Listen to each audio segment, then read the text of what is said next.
In this video, we're going to look at new sites and how they work within Adobe Dreamweaver.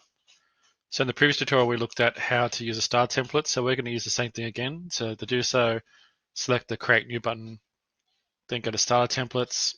We'll keep the basic multi-column one again. So select Create button. Okay, so we've got the default view here. This is a really good starter template because you can see it's got a banner with some menu options and a content page and a simple image. The first thing you should do is you should always create a new site. The reason for this is that this helps organize all your pages into one location. But further on, when you start dabbling with CSS and other languages, you can house them all in one location without fear of losing them. So the way you do this is you go up to Site in the menu, select New Site, and then you have to give your site a meaningful name. So I'm just going to call this Site Template. Then you select the location of where your local folders are. So we select here, select folder.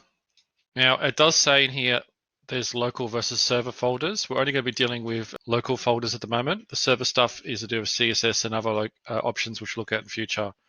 So you select save. It's going to give you a warning here saying that this location can't be edited, and it's going to be basically a root folder, which means the main location. That's okay. So select OK. And you can see here on the right hand side now, we now have a new panel come up, which will have our location of all our files. So in future tutorials, we'll look at how to link different pages together, and they'll be housed over here, same as your CSS. So now we have our first site, and this will allow us now to save pages to it. So if we go, for example, File, Save As, and we'll call our first page Index, because you should, for all websites for best practice should be called Index, just to show that that's the source. Press Save. You can see here that my first HTML file has come through. Now you have seen how my formatting's gone. The reason for that is that I've saved it as a wrong file type. I should save it as an XHTML, which includes also CSS.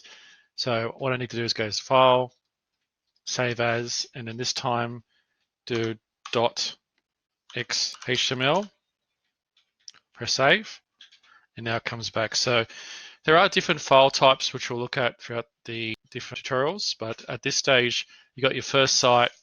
In the next video, I'll show you how to edit it, so please save this somewhere. Thank you for watching this video.